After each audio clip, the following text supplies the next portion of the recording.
Morning students, let's start up with the second chapter in your business regulation, that is contract laws. A very important chapter, and the majority of the questions they'll ask you from this chapter, and this chapter is little bit huge also, ಸ್ವಲ್ಪ contents ಜಾಸ್ತಿ ಇದೆ. So in case of this contract laws, we are going to discuss two main topics. The first one is Indian Contract Act 1872, Sale of Goods Act 1930. So Indian contract act 1872, sale of goods act 1930, ಈ ಎರಡು concepts ಮೇಲೆ we are going to study the sub topics under the main two topics. Okay, so first will start up with the first one, that is Indian contract act. So before going to formally discuss the other contents, we have to know what is the meaning of contract. So they are going to ask you for the 2 marks. Understood? So contract act is the most important and basic part of any business law. So ಒಂದು business law form ಆಗಬೇಕು ಅಂತಂದರೆ ಬೇಸಿಕ್ಕಾಗಿ contract act ಅನ್ನೋದೇ ಒಂದು ಬೇಸಿಸ್ನ form ಮಾಡುತ್ತೆ. Understood? Without a valid Indian contract act, many other act such as environmental act ಆಗಿರ್ಬೋದು, FERA, patents act ಆಗಿರ್ಬೋದು, ಕಾಂಪಿಟೇಷನ್ ಆ್ಯಕ್ಟ್ ಆಗಿರ್ಬೋದು, ಯಾವುದೇ ಕೂಡ ಫ್ರೇಮ್ ಮಾಡೋಕ್ಕಾಗಲ್ಲ. So this Indian contract act ಅನ್ನೋದು it is one of the basic part of any business law. Understood? So it is a foundation of many other laws. We can simply say that Indian Contract Act annodu, it is a foundation of many other laws which we are seeing today. The Companies Act, the Competition Act, Consumer Protection Act. Understood? We have different laws over here. Understood? So the word contract is derived from the word contractum, which means drawn together. Drawn together means while telling the meaning you can clearly understand. Contract is nothing but it is an agreement between two parties. Understood? So both the parties has to accept and sign the contract over there and sign the agreement over there. Then that only will become a final contract. So that is what we call it as drawn together. ಯಾರಾದರೂ parties ಒಂದು ಕಾಂಟ್ರಾಕ್ಟಲ್ಲಿ involve ಆಗಬೇಕಾದ್ರೆ ಇಬ್ಬರು ಒಪ್ಪಿಗೆ ಮೇಲೂ ಅದು sign ಆಗಬೇಕು formal ಆಗಿ. Understood? Then only it will become a proper contract. So that is what the word says, you drawn together. Now we'll see what is the definition of contract. So this is a formal definition which they will ask you every time in your examination. Define contract or what is contract anta keltare. So a contract is an agreement between two or more persons. So it is an agreement between two or more persons. Understood? Here agreement is nothing but the promise. Okay, promise made between two or more persons. Okay, ಜನರಲಾಗಿ first ಹೇಳ್ತೀನಿ, ನಿಮಗೆ ಕೇಳಿಸ್ಕೊಳ್ಳಿ. ಯಾವಾಗ ನಾವು ಅದನ್ನು contract ಅಂತ ಕರಿತೀವಿ ಅಂತಂದರೆ, say for example you have an chance of taking a loan from particular bank. Understood? So ನಾವು the bank calls you to the bank, they will tell you, so ನಿಮ್ಮ ಹೆಸರಲ್ಲಿ ಈ ಥರ ಲೋನ್ ನೀವು ತಗೋಬೋದು ಅಂತ ಹೇಳ್ತಾರೆ.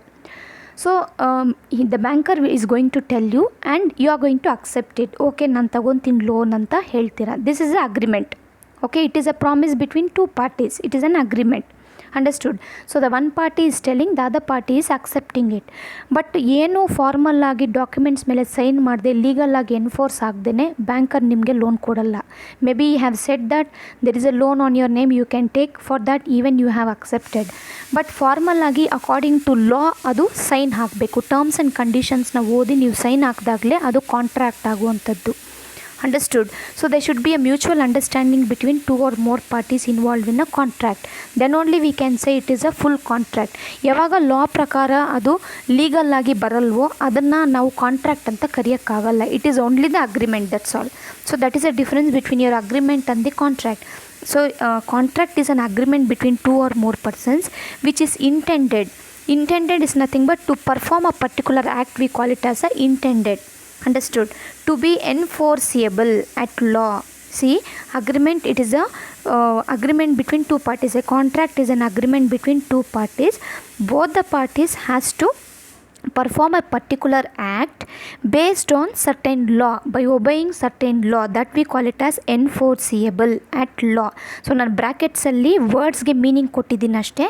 You need not to take this meanings, just for your understanding. Okay, intended to be enforceable at law and it is constituted. Constituted is nothing but it is made by the acceptance of both the parties. Are you all understanding? It's an agreement between two or more persons which is intended to be enforceable at law, and it is constituted by the acceptance of one party of an offer made to him by the another party. So ನಾನು ನಿಮ್ಗೆ ಏನು example ಹೇಳಿದ್ನೋ, banker ಕರೆದು ಈ ಥರ ನೀವು loan ತಗೋಬೋದು ಅಂತ ಹೇಳಿದಾಗ that will become an offer to you. Banker is giving an offer to you so that you are accepting it. So henceforth offer plus acceptance ಎರಡೂ ಸೇರಿದಾಗ ಅದು ಅಗ್ರಿಮೆಂಟ್ ಆಗುತ್ತೆ. ಆ ಅಗ್ರಿಮೆಂಟ್ ಯಾವಾಗ ಲೀಗಲ್ಲಾಗಿ ಸೈನ್ ಮಾಡಿ ಮ್ಯೂಚುವಲ್ಲಾಗಿ ಇಬ್ಬರೂ ಒಪ್ಕೊತೀವೋ ಅದು ಕಾಂಟ್ರಾಕ್ಟ್ ಆಗುತ್ತೆ. ಅಂಡರ್ಸ್ಟುಡ್? ಲೀಗಲ್ಲಾಗಿ ಇದು ಲಾ ಪ್ರಕಾರ ಎನ್ಫೋರ್ಸಿಯಬಲ್ ಆಗಿಲ್ಲ ಅಂತಂದರೆ ಅದನ್ನು ನಾವು ಕಂಪ್ಲೀಟ್ ಅಗ್ರಿಮೆಂಟ್ ಅಂತ ಕರೆಯೋಕ್ಕೆ ಆಗೋದಿಲ್ಲ. Understood? So this is what you mean by the contract. So this definition is given by Halsbury. The other definition according to section 2H of ICA, you have an agreement is an agreement which is enforceable by law. We call it as a contract. So enforceable by the law is very very important terminology.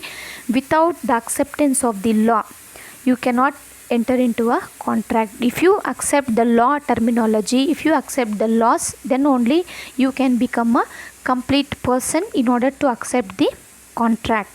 Understood? ಈಗ two parties ಬಂದುಬಿಟ್ಟು ಕಾಂಟ್ರಾಕ್ಟಲ್ಲಿ entry ಆಗಿರ್ತಾರೆ. ಕಾಂಟ್ರಾಕ್ಟಲ್ಲಿ ಎಂಟ್ರಾಗಿ ಒಂದು party ಅದನ್ನು fulfil ಮಾಡಿ another party ಅದನ್ನು fulfil ಮಾಡಿಲ್ಲ ಅಂತಂದರೆ he is eligible. He should attend the court and he has to give the answer for the court. ಯಾಕೆ ಫುಲ್ಫಿಲ್ ಮಾಡಿಲ್ಲ ಅಂದ್ಬಿಟ್ಟು ಕೋರ್ಟಲ್ಲಿ ಪ್ರೂವ್ ಮಾಡಬೇಕು.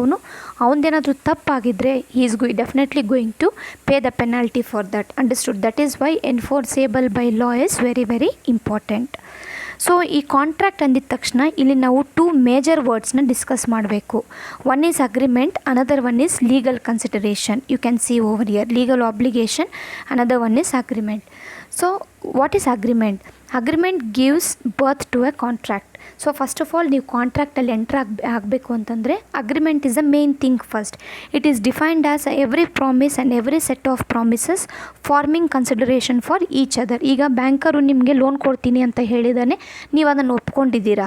So that will become an agreement here. So thus agreement means acceptance of a proposal. Yes, ನಾನು loan ಕೊಡ್ತೀನಿ, ನಾನು ಒಪ್ಕೊತಾ ಇದ್ದೀನಿ, ಇದು acceptance of a proposal. So final ಆಗಿ ಅಗ್ರಿಮೆಂಟ್ನ ನಾವು ಒಂದು ಈಕ್ವೇಷನಲ್ಲಿ ಹಾಕ್ಬೋದು. Offer plus acceptance is equal to agreement or promise. So banker is offering you the loan, you are accepting it. So offer plus acceptance become an agreement. But ಎಲ್ಲ ಅಗ್ರಿಮೆಂಟ್ಸ್ನ ನಾವು contracts ಅಂತ ಕರೆಯೋಕ್ಕಾಗಲ್ಲ. Y? Because contracts ಅಂತ ನಾವು ಯಾವಾಗ ಕರಿತೀವಿ ಅಂದರೆ only when it is enforced by law. Understood? ಇಬ್ಬರೂ ಕೂಡ ಲಾ ಪ್ರಕಾರ ಅದನ್ನು ಅರ್ಥ ಮಾಡಿಕೊಂಡು ಸೈನ್ ಮಾಡಿ ಮ್ಯೂಚುವಲ್ ಆಗಿ ಒಪ್ಪಿಗೆ ಆದರೆ ಮಾತ್ರ ಅದನ್ನು ನಾವು ಕಾಂಟ್ರಾಕ್ಟ್ ಅಂತ ಕರಿತೀವಿ.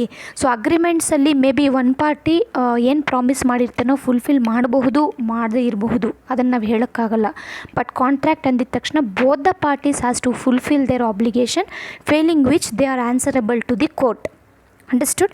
Those agreements which can create the obligation between the parties can only be called as contract. Obligation means ಖಂಡಿತವಾಗಿ ನೀವು ಅದನ್ನು ಫುಲ್ಫಿಲ್ ಮಾಡಲೇಬೇಕು. You have to fulfil it definitely. That you call it as obligation. Understood? So we can't call all the agreements as the contracts, but all the contracts can be agreements ಅಂತ ಹೇಳ್ಬೋದು. So this terminologies you have to understand. And next you will be having legal obligation. As stated above, an agreement to become a contract must give rise to the legal obligation between both the parties. So it should be legal in nature. It should not be merely social, religious, moral or domestic. Understood? So let me tell one example. Both the couples will live in one country. Understood? They'll be working in the same office anta anಕೊಳ್ಳಿ. So his wife will not be well. So she wanted to shift for the another country for the treatment. Now what the husband will tell, so you can just get admitted in the hospital, I'll keep sending you the amount on monthly basis. treatment ಗೋಸ್ಕರ amount ಕಳಿಸ್ತೀನಿ ಅಂತ ಹೇಳ್ತಾನೆ. So ಅವನೇನು ಮಾಡ್ತಾನೆ, amount ಕಳಿಸೋದೇ ಇಲ್ಲ.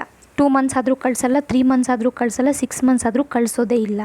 At that time what the wife can do, if the wife goes to the court and if she tells, if the raises the dispute, so ಈ ರೀತಿ ನನಗೆ ಕಳಿಸ್ತೀನಿ ಅಂತ ಹೇಳಿದ್ದಾರೆ ಬಟ್ ಕಳಿಸ್ಲಿಲ್ಲ ಅಂತ ಹೇಳಿದಾಗ ಅದು ಬಂದುಬಿಟ್ಟು ಲೀಗಲ್ಲಾಗಿ ಅಪ್ಲಿಕೇಬಲ್ ಆಗೋದಿಲ್ಲ. ಅದು ಬಂದುಬಿಟ್ಟು ಡೊಮೆಸ್ಟಿಕ್ ಆಗಿಬಿಡುತ್ತೆ. ಅಂಡರ್ಸ್ಟುಡ್. ಸೊ ಈ ಥರ ಕಾಂಟ್ರಾಕ್ಟ್ಸ್ನ ನಾವು ಕಾಂಟ್ರಾಕ್ಟ್ ಅಂತ ಕರೆಯೋಕ್ಕಾಗಲ್ಲ. ಮೇ ಬಿ ಅವರು ಬಾಯಲ್ಲಿ ಹೇಳಿಕೊಂಡು ಇದು ಡೊಮೆಸ್ಟಿಕ್ ಫ್ಯಾಮಿಲಿಗೆ ಸಂಬಂಧಪಟ್ಟಿದ್ದಾಗಿದೆ, ಹಾಗಾಗಿ ಇದನ್ನು ನೀವು ಕೋರ್ಟಲ್ಲಿ ಪ್ರೆಸೆಂಟ್ ಮಾಡಿದಾಗ court is not eligible to give you judgement because it is your mutual understanding. But if any formal contract ಇದ್ದಾಗ ಆ ಕಾಂಟ್ರಾಕ್ಟ್ನ ನೀವು ಕೋರ್ಟಲ್ಲಿ ಕೂಡ ರೈಸ್ ಮಾಡಬಹುದು. So on the other hand the divorce case is different. So divorce ಆದಾಗ sir ನಾನು monthly ಇಷ್ಟೊಂದು ಮೇಂಟೆನೆನ್ಸ್ ಕೊಡ್ತೀನಿ ಅಂತ ಹೇಳಿದಾಗ ಅದನ್ನು ನೀವು ಕೋರ್ಟಲ್ಲಿ ಬಂದುಬಿಟ್ಟು ನೀವು ಪ್ರೊವೋಕ್ ಮಾಡಬಹುದು. So my husband said that he is going to give so and so amount for me, okay, on monthly basis now he is not giving ಅಂತ ನೀವು ಕೋರ್ಟಲ್ಲಿ ಇಶ್ಯೂನ ರೈಸ್ ಮಾಡಿದಾಗ court is answerable for that because it comes legally. Understood. So it should be legal and not merely social, religious, moral or domestic. Understood. Legal obligation na we can call it in the other name called as vinculum juris anta karitivi. So in this subject you will be having different words. Understood. Legal obligation na vinculum juris anta karitivi, which is nothing but the legal bond between the parties entered into the contract. So hope you understood what is contract, what is agreement, what is legal obligation. So in coming up classes we are going to in detail discuss about the contracts, agreements. Understood. Very important chapter. Please do make a note neatly. ನಾನು ಏನು ನಿಮಗೆ PPTದಲ್ಲಿ ಕೊಡ್ತಾ ಇದ್ದೀನೋ ಅದು notes ಪ್ರಕಾರ ಬರ್ಕೊಂಡು ಇದೇ formal notes ಆಗಿ ಇಟ್ಕೊಳ್ಳಿ. ನಾನು ಯಾವುದೇ ನೋಟ್ಸ್ ನಿಮಗೆ ಪ್ರೊವೈಡ್ ಮಾಡೋದಿಲ್ಲ. Understood. Have a nice day guys. If you have any doubts you can ask me.